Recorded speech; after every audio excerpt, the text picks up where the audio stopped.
नमस्कार, आप देख रहे हैं बहस बिहार की और आपके साथ मैं हूं विवेक।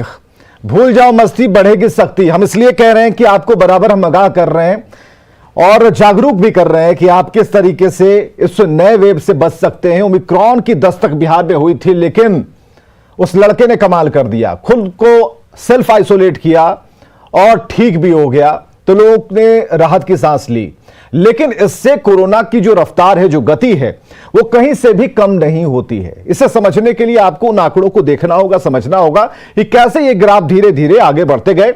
और सबसे जरूरी है एहतियात बरतना। आप मास्क, सैनिटाइजर, सोशल डिस्टेंसिंग, बिना मतलब का इधर उधर आना जाना, यात्राएं, बच्चों की देखभाल, और जो आप काढ़ा पी रहे थे फिर से आपने शुरू कर दिया होगा, ऐसा हम सोच रहे हैं और ऐसी आशा करते हैं।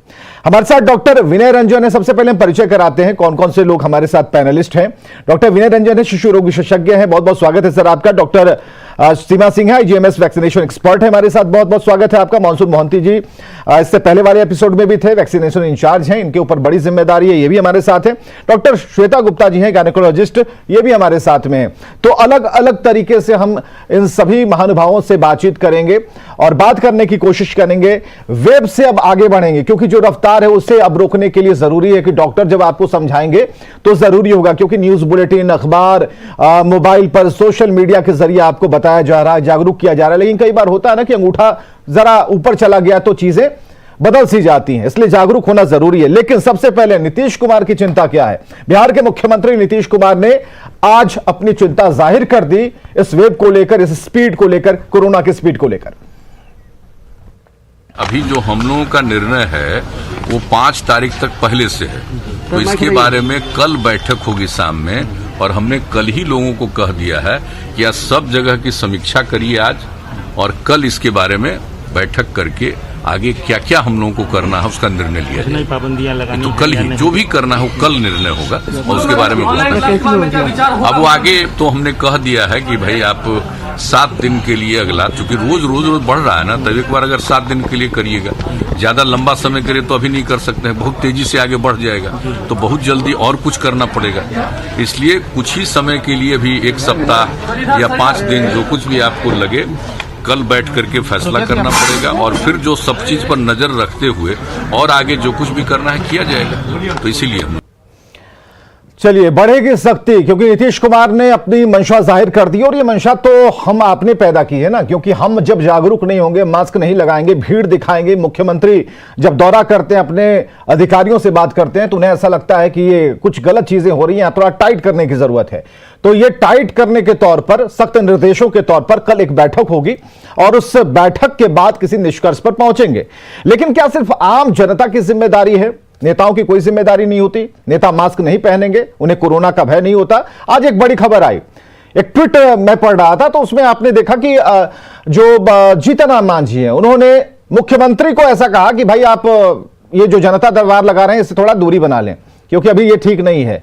उसके बाद ये खबर आ जाती है शाम तक कि जीतन राम मांझी के साथ 18 और लोग सभी कोरोना पॉजिटिव हो गए हैं, वो अपने गांव में थे। तो कब किसे क्या हो जाए, कहां नहीं जा सकता, कहां से ये वायरस उड़कर चला है, कौन उसका सारथी बन जाए, ये कहां नहीं जा सकता।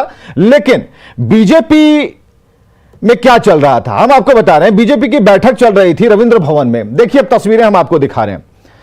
ये भूल जाओ मस्ती बढ़ेगी सख्ती सिर्फ आम जनता के लिए नहीं, इन महानुभावों के लिए, इन नेताओं के लिए भी है। देखिए किस तरीके से यहां सोशल डिस्टेंसिंग आपको नजर नहीं आएगी, पूरे रविंद्र भवन को देख लीजिए, कोई प्रोटोकॉल नहीं है, चेहरे पर मास्क नहीं है, टोपी जरूर है क्योंकि ठंड लग रही है, लेकिन यह पता नहीं है कि जो खतरनाक वायरस है इसी रविंद्र भवन में घूम रहा होगा। और ये पहचाने का नहीं कि आप बीजेपी के हैं, आरजेडी के हैं, जेडीयू के हैं, किसके हैं, किसी भी पार्टी के हो, सबके लिए बराबर है कोरोना। तो इससे डरने की जरूरत थी। लेकिन यहां पर आप देख सकते हैं महिला नेत्रियों में कुछ के चेहरे पर मास्क है, किन्हीं के नाक से नीचे उतरा हुआ मास्क है। मास्क क्यों नहीं पहना, यह सवाल है। आपने मास्क क्यों नहीं पहना? आप क्या दिखाएंगे, क्या मैसेज देंगे, क्या बताने की कोशिश करेंगे पब्लिक के सामने, आम जनता के सामने कि हम आपके नेता हैं, आपके जनप्रतिनिधि हैं, हाँ, आपकी आवाज उठाते हैं, लेकिन मास्क नहीं लगाते हैं। मास्क दाढ़ी पर क्या कर रही है, आपकी ठुड्डी पर क्या कर रही है, इसका जवाब इनके पास नहीं होगा। तो प्रोटोकॉल यहां साफ तौर पर नहीं दिखा। एक हैरान करने वाली यह तस्वीर थी, इसे हमने इसे लाकर सामने छोड़ा। चलिए, इसके अलावा बयान तो मुख्यमंत्री ने दिया और न्यू गार्डिनर अस्पताल के जो डॉक्टर हैं, 2 स्वास्थ्यकर्मी हैं, उन्होंने स्थिति को यह जरूर बताया कि काफी पेस में है, काफी तेज गति में है, लेकिन यह इतना भयावह नहीं होगा। हमारे सहयोगी रजनीश ने उनसे खास बातचीत की थी। लेकिन अब हम सीधे चर्चा पर आते हैं और अपने गेस्ट से हम बात करते हैं। डॉक्टर विनय रंजन जी हैं, डॉक्टर सीमा सिंह जी हैं। सबसे पहले हम बात करेंगे मॉनसून मोहंती जी से। मॉनसून मोहंती जी, कैसा चल रहा है? और जो स्पीड है वो तो हम देख पा रहे हैं, डेली आंकड़े चलाते हैं तो उन आंकड़ों में हमें बढ़ोतरी दिखती है, एक नई इमारत बनती दिखती है। लेकिन अब एक नया ओपिनियन भी आना शुरू हो गया है कि उतना खतरनाक नहीं है।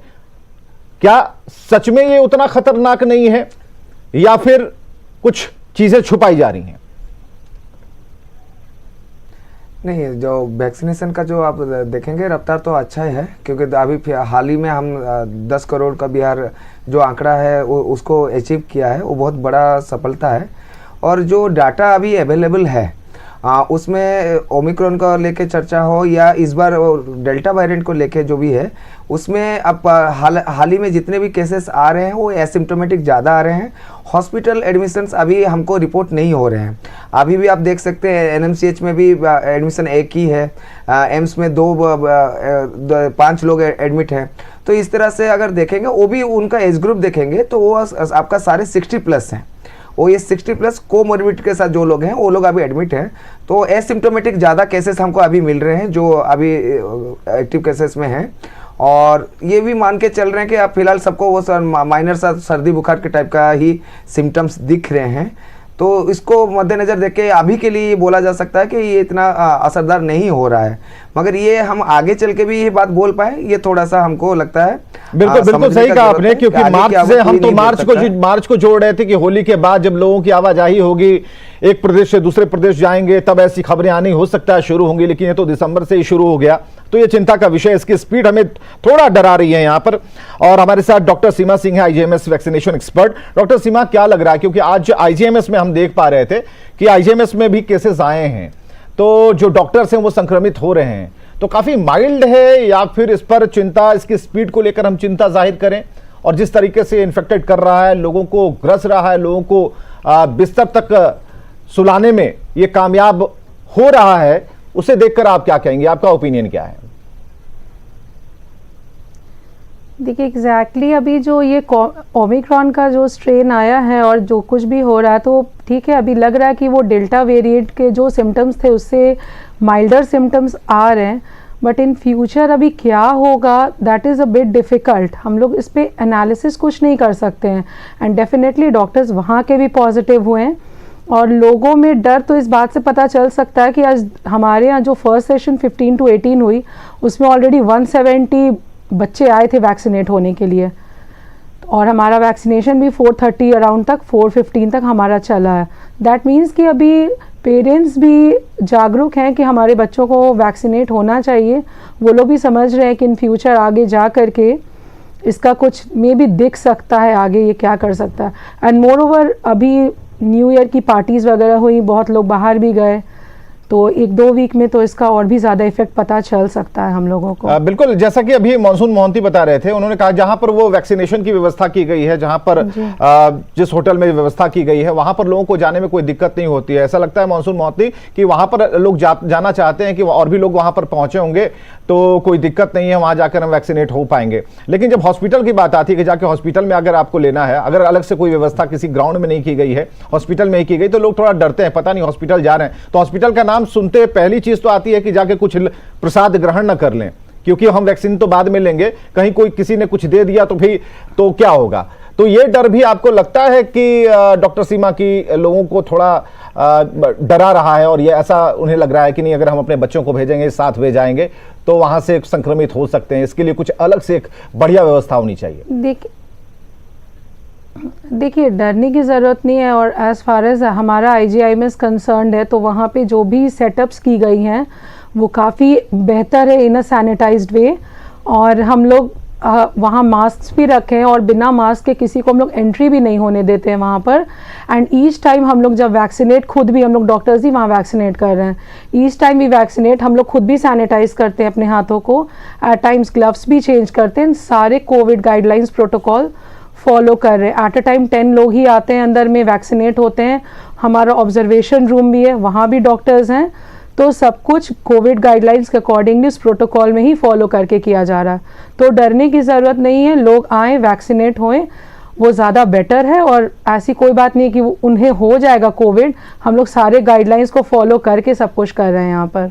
चलिए, गाइडलाइंस को फॉलो किया जा रहा है। डॉक्टर श्वेता गुप्ता हमारे साथ मौजूद हैं। माँ और बच्चों की अगर हम बात करें तो सब आपकी तरफ निगाह जाती है डॉक्टर श्वेता कि किस तरीके से उन्हें हमें बताना होगा, समझाना होगा, क्योंकि 2020 में हमने काफ़ी ऐसे प्रोग्राम्स किए और हमने जगाने की कोशिश की उन माताओं को भी जिनके बच्चे काफ़ी छोटे थे। जब वैक्सीनेशन की बारी थी तो उन्हें हम लोगों ने बताया, स्पेशल प्रोग्राम के जरिए बताया कि आप वैक्सीनेट हो सकती हैं कि नहीं, क्या दिक्कत होगी। हालांकि कहीं से भी कोई रेड सिग्नल नहीं था, ग्रीन सिग्नल हुआ और सभी लोगों ने वैक्सीन लगाया।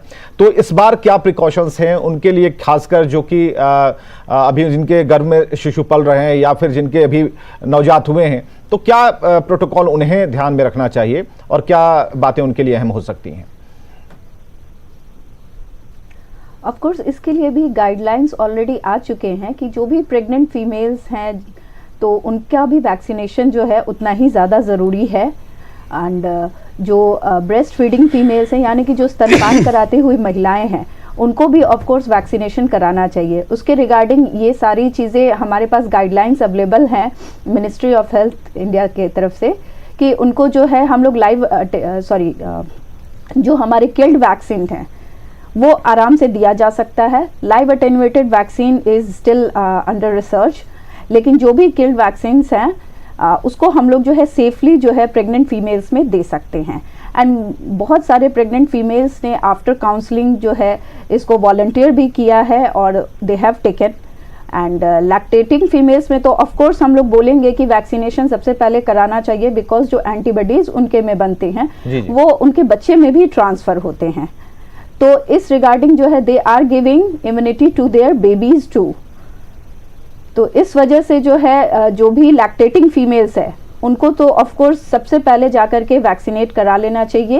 एंड प्रेग्नेंट फीमेल्स में हम लोगों ने जो है ऑलरेडी गाइडलाइंस जो है जो मिनिस्ट्री ऑफ हेल्थ इंडिया की तरफ से आई है वो ऑलरेडी सब जगह जो है दी जा चुकी है। और उसके रिगार्डिंग जो भी पेशेंट हमारे पास आते हैं हम लोग उनकी एंटीनेटल पीरियड में जो भी काउंसलिंग होती है वो सारी हम लोग करते हैं।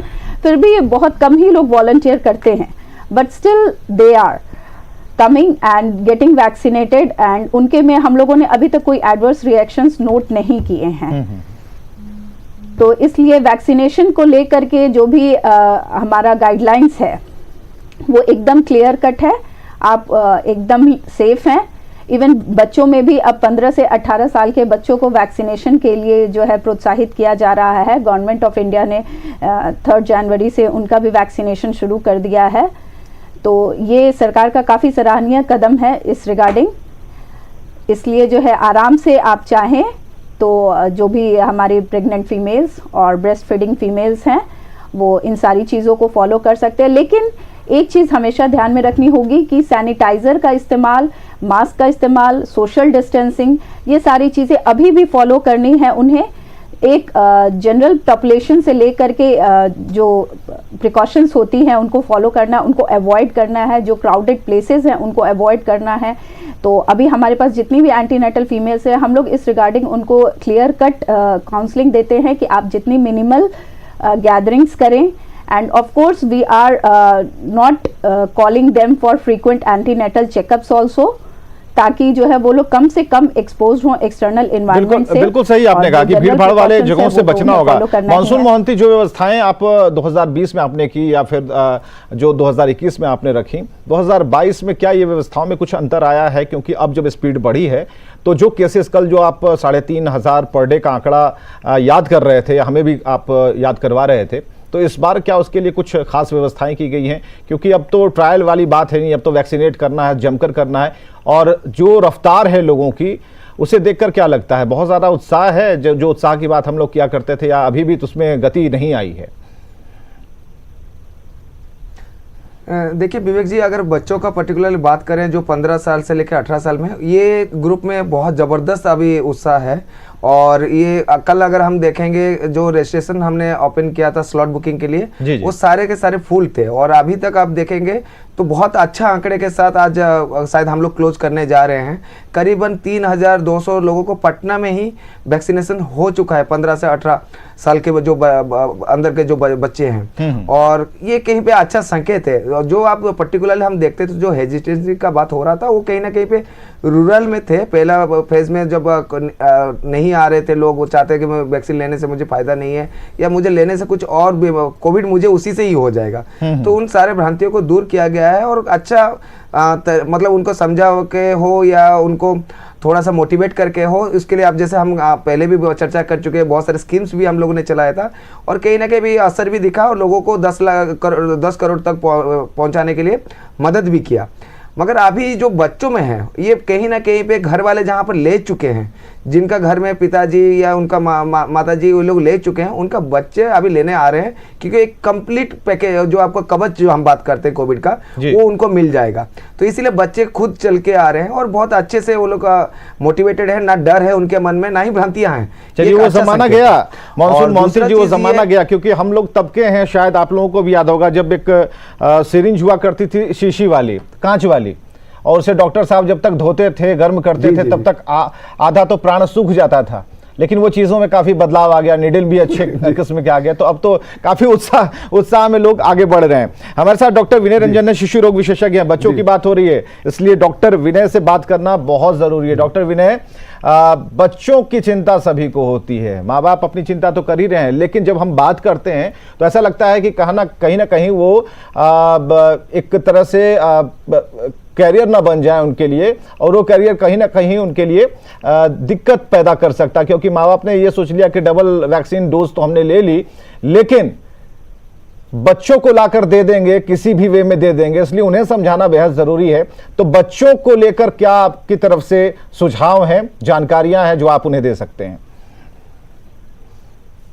देखिए विवेक जी, पहला जब हम तीसरी लहर की बात कर रहे थे, तो तीसरी लहर में हम लोगों ने सबसे पहले तैयारी की थी बच्चों के लिए, कि एक ही ऐसा ग्रुप बच गया था, वल्नरेबल ग्रुप, जो बच्चे हैं जो दो तरह से बचे हुए थे। जी। आइदर इनको कोई इन्फेक्शन नहीं हुआ कोविड का, एक, क्योंकि वो भी एक नेचुरल वे है वैक्सीनेशन का। दूसरा, अभी भी वैक्सीनेशन से बच्चों को दूर रखा गया आज के पहले तक। तो दो कारणों से हमारे जो बच्चे थे मोर प्रोन थे और वल्नरेबल ग्रुप में आ रहे थे इस थर्ड फेज़ में। इसीलिए इसको ध्यान रखते हुए इस बार, क्योंकि हमारे जो 15 से 18 वर्ष वाला वैक्सीनेशन चालू किया गया है, अभी डेटा देखिए हमारे देश में, अगर हम बात कर रहे हैं, हमारे देश में कम से कम 8 करोड़ अभी बच्चे हैं जो इस एज ग्रुप में आते हैं, जो मोस्ट प्रोन हैं इस, क्योंकि वो घर से बाहर जा रहे हैं, स्कूल के लिए, कोचिंग के लिए जा रहे हैं, अभी तक उनको कोई भी टीका नहीं दिया गया था। तो हम लोग जब बात कर रहे थे तीसरी लहर की, तो ये कहा गया था कि बच्चे, ये जो बच्चे हैं, ये मास स्प्रेडर के रूप में फैला सकते हैं, क्योंकि अब तो बड़े लोग जो हैं, या इधर उनको वैक्सीन लग चुकी हो या कोविड हो चुका हो, अब कैरियर कौन बनेगा, थोड़ी सी चेंज हो गई इसमें। चेंज क्या था कि बच्चे बाहर जा रहे हैं, वो इन्फेक्शन ला के ओल्ड एज मदर फादर को फैला सकते थे, बिल्कुल। इसीलिए मास स्प्रेडर का नाम इनको दिया गया था। ऐसा बिल्कुल जबकि हुआ नहीं है। इसीलिए आज से जो वैक्सीनेशन दिया गया है, जो बच्चों को, जिसमें कि 8 करोड़ ग्रुप है हमारा, जिनको अभी तक वैक्सीनेट किया जाना बाकी है, क्योंकि आज से इस कदम में देख रहे हैं कि ये जो नया फेज़ है, तीसरी लहर जिसका नाम दिया जा सकता है अभी, क्योंकि cases day by day increase हो रहे हैं और बच्चे भी आजकल जो है ना इससे संक्रमित हो रहे हैं। अगर हम इंडिया से बाहर की डेटा देखें तो यूके वगैरह और जहाँ पर यूएस की बात कर रहे हैं, तो उसमें स्कूल में देखेंगे कि स्कूल के बहुत सारे क्लास के बच्चे जो ये ओमिक्रॉन से संक्रमित हुए पाए गए हैं। तो बच्चों की बचाव की बात करना भी बहुत ज़रूरी था, इसलिए उसमें वैक्सीनेशन एक नया कदम है।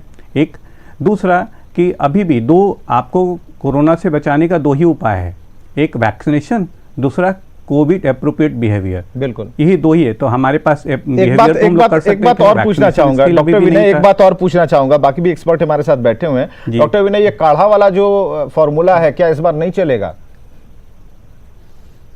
देखिए अभी क्या है ना, एक तरह से ब्लेसिंग विद डिस्गाइज हम इसको बोल सकते हैं ओमिक्रॉन को। क्यों बोल सकते हैं भाई? क्योंकि देखिए जब भी किसी डिजीज से आपको 2 तरह से इम्यून बना सकते हैं, आइदर आपको वैक्सीन ले लो, या दूसरा आपको वो बीमारी हो जाए ताकि आपके शरीर में एंटीबॉडी बन जाए। ये देखा जा रहा है कि अभी जो ओमिक्रॉन आया है, इसका आर नॉट वैल्यू बोले क्या, संक्रमित, संक्रमण की इसमें दर जो है डेल्टा से काफ़ी ज़्यादा है, मतलब बहुत ज़्यादा लोगों को संक्रमित कर रहा है। लेकिन अगर देख रहे हैं हम प्रोग्नोसिस की बात, सीवियरिटी की बात, मोर्टालिटी की बात, अभी भी स्टिल लो, बहुत ही कम डेथ रिपोर्ट्स हुए हैं इवन ऑन कोमॉर्बिड स्टेट जिनको, उनको भी। सो एक तरह से ब्लेसिंग विद डिस्गाइज इंडिया के लिए हम लोग कह सकते हैं कि इस बार में अगर किसी को होता भी है तो एक मास इम्यूनाइजेशन जिसको हर्ड इम्यूनिटी बोलते हैं वो पूरी की पूरी डेवलप हो जाएगी। बिल्कुल सही कहा आपने।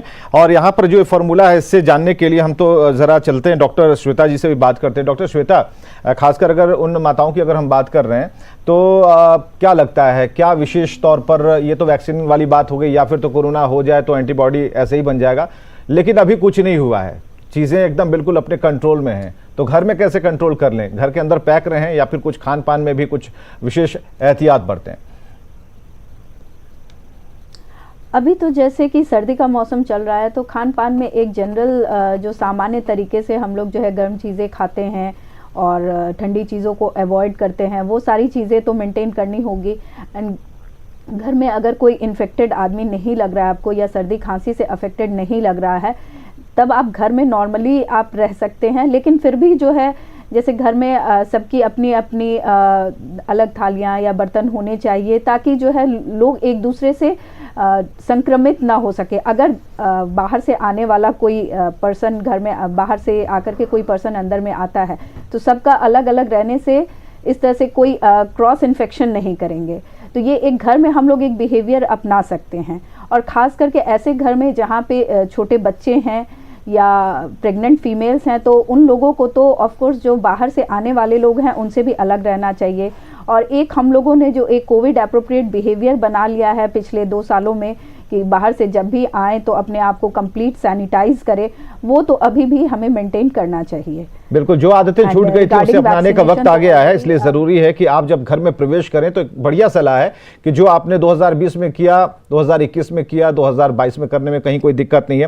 डॉक्टर सीमा सिंह जी, हमें जरा बताइए, आईजीएमएस की जो रिपोर्ट है उसमें तो ठीक है, डॉक्टर खुद को कोशिश कर रहे हैं कि हम बिल्कुल पैक रहें और लोगों को सेवाएं देते रहें, लेकिन जरूरी ये है, ये भी जानना जरूरी है कि वैक्सीनेशन से अलग जो लोग जागरूक करने के लिए जो कह रहे हैं, हर एक हॉस्पिटल से आवाज आ रही है कि हम तो लोगों को जागरूक कर रहे हैं, तो क्या वो डॉक्टरों की पर्ची पर लिखा होता है कि आप कोरोना के जो लक्षण हैं या फिर जो उन पर सावधानियां रखनी चाहिए उन्हें अपनाएं? तो कैसे आप लोग जागरूक क्या कर रहे हैं, किस तरीके से लोगों को बता रहे हैं ताकि उन्हें समझ में आए? खासकर ग्रामीण इलाकों से आप तक काफी मरीज पहुंचते हैं।